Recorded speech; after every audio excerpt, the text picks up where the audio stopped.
Well, hey there friends, Amanda here, and I wanted to come in and tell you about the 5-day Kitchari reset, Ayurvedic reset that I just did last week and kind of give you my feedback and the rundown of how it felt for me.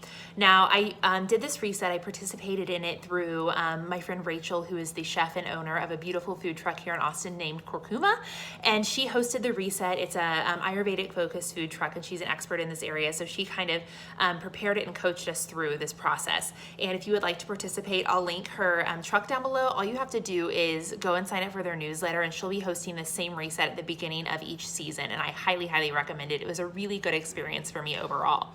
The first thing you're wondering though as we get started is probably what the heck is Kitchari, which I wondered too. Now literally Kitchari means the mixture of two grains, and traditionally it's made with basmati rice and mung beans and spices. And Rachel actually made hers that she produced for us with quinoa, mung beans and spices as well. And let me tell you, it was really good. I actually asked her if she would teach me how to make it because I found it to be so satisfying and delicious. And the reason, basically, I'm going to tell you what the diet consists of, what the cleanse consists of, and why it tends to be helpful. So on this specific cleanse, there are a couple of options. One is for 5 days, you just eat Kitchari and drink water and herbal teas. That's it. I chose to do a variation where I added in oatmeal as my breakfast source because I, first of all, was just really worried about running out of Kitchari because she gives it to us, and I'm a hungry lady, so I wanted to have this extra item to bring in. So I ate plain, organic, gluten-free oatmeal. I also added in nuts, which was nuts and seeds, which were another acceptable variation. And then later on in the week, I also added in avocado to have some healthy fat. But traditionally, it would just be the Kitchari. However, there are a couple of different things you could add in, but nothing else. You're not drinking alcohol, soda, tea, coffee. You're not adding in meats or proteins. You're just doing the Kitchari. And the reason is that Kitchari is known for its balancing effects. It's good for all three of the dosha types, which if you're not familiar, again, I'll provide some other resources in the blog I wrote on the same topic. And it's a good source of protein, and it's just really easy to digest and nourishing. So I wanted to do this specific cleanse because some of you know that I actually don't drink alcohol anymore. I've been alcohol free for over 3 years, and that is been a tremendously healthy habit in my life and has really allowed me to really optimize my health. However, in that same vein, I've also avoided restricting myself in many other ways. I don't eat a ton of gluten, a ton of dairy, or a ton of refined sugar, but I still do have sugar and a lot of caffeine in my diet. And those are two things that I've been feeling really called to kind of reshape my relationship with. But it's hard to wean yourself off of something, and I am really the kind of person who's better to just rip the Band-Aid off and give it a try, get some perspective, and then take a look kind of in review. And that's exactly what this type of reset offered me the opportunity to do. I cut it all out at once and was really able to kind of see the forest through the trees. So I really appreciated this reset for its simplicity and also for its nourishing qualities. Basically, because you can eat as much as you want, I never felt deprived, and I also never felt confused, which is something that I feel about a lot of diets and a lot of resets that are out there.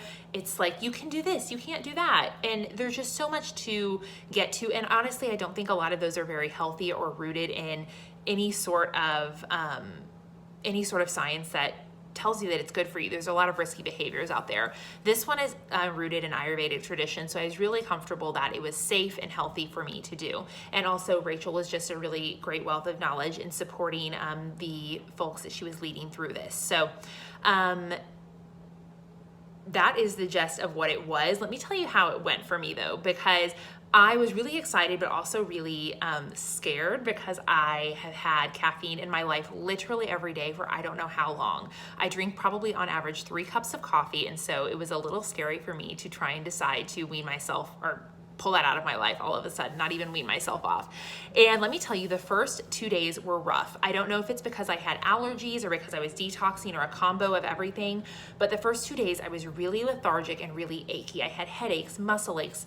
I just wanted to take a nap in the afternoon, which I did, and I'm lucky enough to be able to do. But the first 2 days were really rough, and I didn't have any like cravings or feel deprived in any way. I just didn't feel great. I was really tired. I was needing more sleep. I was sleeping 8 to 10 hours and wanting a nap. So if that tells you kind of how I felt, you know, it wasn't good, but I also was never irritable or or hungry. I felt like I was nourished. I just felt a little bit. Wednesday was a little bit better, but then Thursday, oh my gosh, let me tell you what. Thursday I woke up, my Fitbit said that I had like 6 hours of sleep, but I woke up wired and ready to go. Didn't have caffeine, obviously. I got up and was so productive. My mind was just on and wired. And usually in the mornings I kind of like ramp up. No, I got up and did so many things. I like cleaned my whole house, did my laundry, gave my dogs a bath, did a project. I was wound for sound. So I felt really great. And that really gave me this optimistic push of what life could look like. Friday, I felt okay, not quite as good as on Thursday. But let me tell you what, on Saturday when the reset was over, that's when some really cool things started to happen, because I was actually on a ladies retreat. And so I was surrounded by this whole new opportunity to eat all these foods again. And I decided to be really mindful and try to ease myself back in, specifically when it came to caffeine. And I will tell you that I poured myself a full glass of coffee on Saturday afternoon, and I could barely take 2 sips. Again, this is from someone who drinks at least 3 cups of coffee every day for the past, I don't know how long. I was mind blown. I just didn't even, my body didn't want it. And in fact, it was just like, no, girl, you don't want that or need that. That's not going to be a good result for you.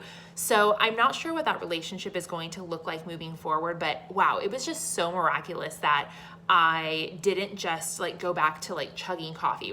It was really amazing. So I'm going to keep you posted on the results and what I decide to do and what I'm able to do when it comes to coffee and sugar and just changing my diet. But I'm really trying to take this as an opportunity to be more mindful, and I do plan to do this same reset at the beginning of every season. Like I said, Rachel will be hosting it through Kurkuma at the beginning of every season. So if you want to know more, I'll drop her link down in the comments here or down in the description, and you can just sign up for her newsletter, and they will share with you when they're doing that again.